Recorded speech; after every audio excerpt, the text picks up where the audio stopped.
Tjingeling, den här videon kommer till er i samarbete med Drammen 10K. Det är torsdag idag och imorgon fredag så åker Drammen och loppet är på lördag.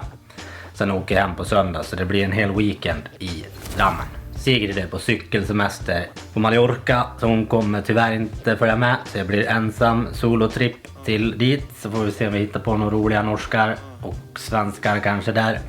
Håller vi tummarna för. Sen Paris så har jag haft lite strul med kroppen så jag har inte kunnat träna superbra men ändå så känns det okej, så att men jag förväntar mig inte något stordåd i Drammen, men om jag kan ta mig under 30 så skulle jag säga att jag blir nöjd. Så att det är bara att hålla tummarna att kroppen håller ihop. Tyvärr så har jag haft nästan lite så här känningar på att det skulle kunna bli någon förkylning eller någonting, men jag hoppas att jag klarar mig ifrån det och att jag kan komma dit helt frisk och ren och springa så bra som jag kan. Men jag ska dra ut på en liten lunk här nu så får ni hänga på det.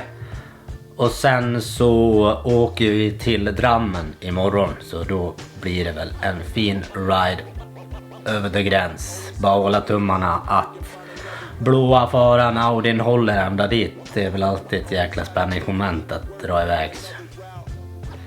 Men ni får hänga med på en liten lunk här nu idag på torsdag. Och sen så bär det av imorgon till The Dram.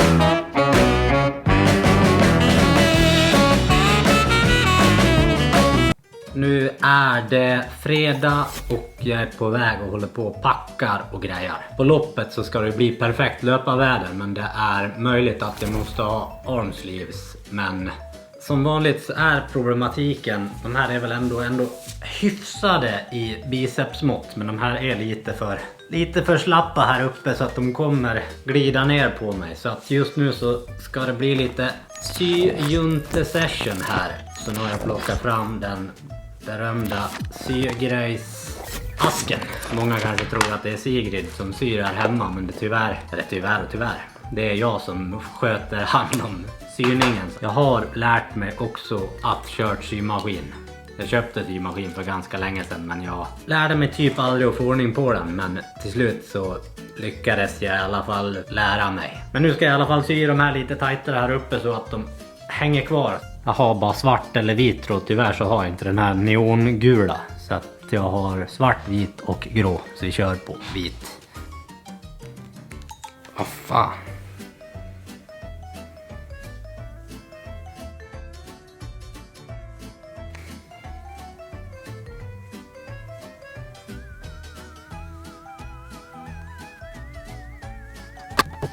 Now it's sitting. Like a smäck. Kanske inte det finaste syningen i världen, men sitter i alla fall åt. Tips från coachen här från Jespers syjunta är att man i princip alltid när du syr så ska du köra med dubbeltråd. Så blir det lite starkare. Nu ska jag ta och packa klart och sen så ska vi ta och resa över Drammen. En sak som hände igår, det var att jag fick punka på bilen så jag får lov att laga det. Så jag har faktiskt inte varit ut och sett hur bra det håller ihop. Så som vanligt en jävla spänning om bilar och elände ska hålla när man ska iväg på något sånt där. Men jag håller tummarna att det ska gå bra. Det ska säkert gå åt helvete. En sak man skulle ha, jag vet inte vad det heter, men en sån här du sätter på fingret. En sån järn. Fingerborg heter det. En sån skulle man ha haft sig. Så tomten, jag önskar mig till jul.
Så där framme in the Dram och har parkerat här i ett parkeringshus nu och ska hitta vägen till hotellet och gå dit och stretcha och töja och böja lite på den här gamla gubbkroppen.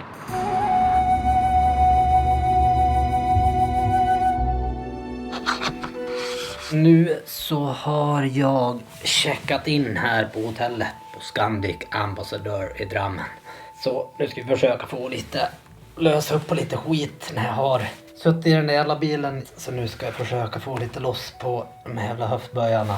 Det här är någonting som jag har börjat med ganska mycket sista tiden, är att sitta i skräddarställning. För jag har haft så mycket problem med allt det här med höftböjar och grejer. Och att få lös på ljumskarna som har liksom kommit mycket problematik därifrån. Min vänstra ljumske har varit fruktansvärt kass. Så att det är liksom, man har suttit i en hel del i skräddarställning och då har jag känt att det där har släppt. Det är någonting som jag börjar med dagligen och sitta en del i. Och efter ett tag när jag suttit så här liksom, när jag ska sträcka ut benen så har jag ju ont precis överallt. Så att det tar ju på någonting i alla fall.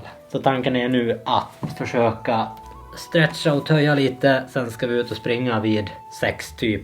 Sen blir det pasta party. Men målet är i alla fall nu att försöka få loss här på kroppen lite grann. Det gäller att få loss på lite grejer. Sen blir det ett shakeout och lite stretch och töj och nå strides och försöka få lite fart på gubbkroppen. And now, it's time for a short commercial break. This video diary is proudly sponsored by the Drammen 10K, where, if you're lucky, you might just catch a glimpse of the legendary grey Svorkmo Noah speed suit. Drammen is not only home to one of the world's fastest 10-kilometre road races, it is also a city where nature and modern design exist in perfect harmony. Set along the banks of a winding river and surrounded by forested hills, this Norwegian city has transformed into a vibrant destination for both athletes and travellers alike. With a remarkable skyline, striking architecture, and truly magnificent views, people travel from all over the world, even Sarpsborg. Beyond the lightning-fast 10-kilometre race each April, Drammen also hosts a rapid half-marathon on September 5th. And that's all from me. Back to you, Jesper, and your in-depth explanations of your remarkably stiff running form. Så där, nu har vi varit ute på en urskogslunk med lite tröskeldrag och lite strides. Så nu är det dags att snart gå ner och fylla på med lite pasta på pastapartyt. Så ska det vara lite podd och tjofräs där. Jag håller tummarna för att det inte är något båtpastaparty. Men vi får se vad det bjuds upp till. The next morning. Nu så är det race day. Loppet går 14:45 så det är väldigt sen start. Så ska ut på en väldigt tidig lunk här. Eller väldigt tidig. Klockan 8 ska vi ut och röra lite på benen. Nu när loppet är så pass sent så skönt att röra på sig och skaka till så du får ner lite mer frukost i magen. Det blir troligtvis, jag har inte riktigt bestämt vad det blir sen, men någonting mer blir det ju innan loppet. Men det blir nog något väldigt lätt. Jag filmade tyvärr ingenting ifrån igår, men det var tyvärr ingen båt men det fanns lite mer pasta än i Paris. Men jag kommer att prata lite mer sen och få se om jag filmar och jag är lite osäker. Hur dagen kommer ut. har inte sovit jättebra. Jag kände mig ganska bra igår, men nu när jag vaknade så kände jag mig ganska seg. Och när jag vaknade någon gång i natt då så kände jag mig väldigt seg. Så vi får se hur kroppen artar sig tills det är dags för race 1.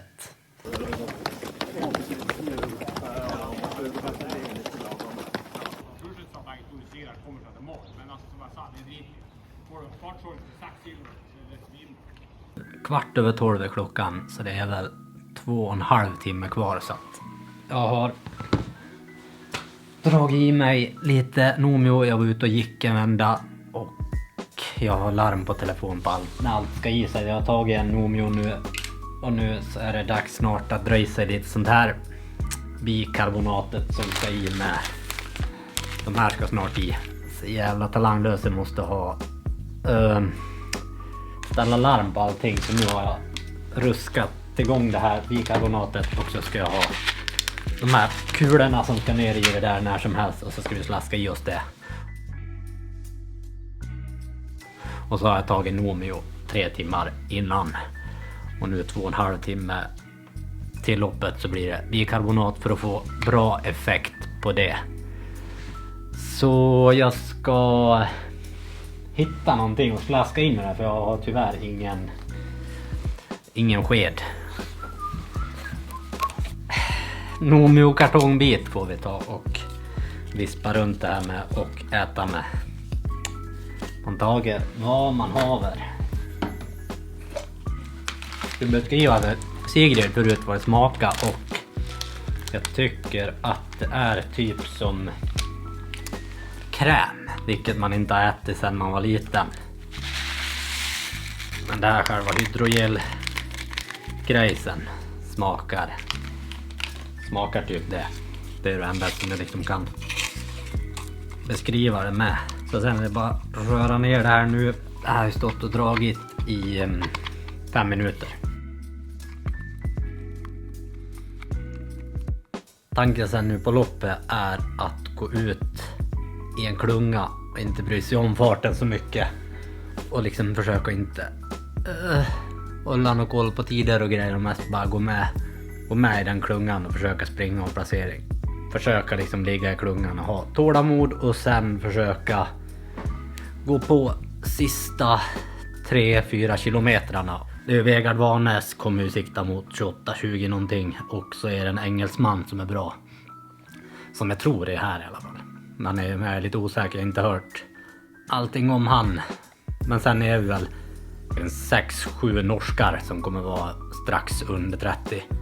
Och sen Emil Svensk vet jag om. Och svenskar som troligtvis siktar på under 30 också. Så att det blir troligtvis ett fint gäng. Sen är det väl att försöka bara ha tålamod och säga väl som vanligt att jag brukar säga att jag inte ska dra. Men sen lik förbannat så är jag framme och drar. Men jag ska försöka hålla mig ifrån det och vara en liten jävel. Helst som inte är uppe och gör slut på för mycket energi.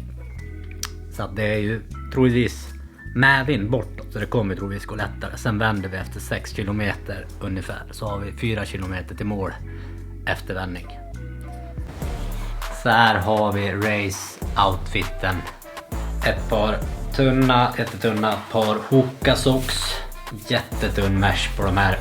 Super nice och lätta, fina race-sockor. Så har vi ett par split shorts. Osha. Väldigt högt skurna. Vilket är nice. Så man ser lite av de här bleka låren. Sen har vi den nummer Lappos 1061. Pannband från Helsingborg Marathon. Pulsband. Extremt repiga briller från Bliss. Den vita singletten. Så ska det gå undan för pundaren. Sen får vi inte glömma de uppsydda armsleevesen också från Hoka.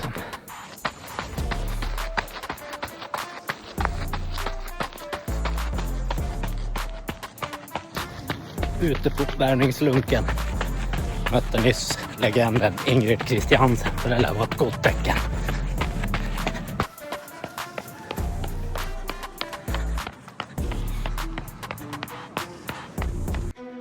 Så där, nu bär det av mot start. Det är väl egentligen ett gott tecken med den här uppvärmningen som jag har kört nu. Ja, faktiskt känns riktigt jäkla dåliga. Men det har nästan känts för bra förut så jag ser det som positivt. Men nu säger jag inget mer. Nu är det bara att tuta och släppa hundarna lös och köra.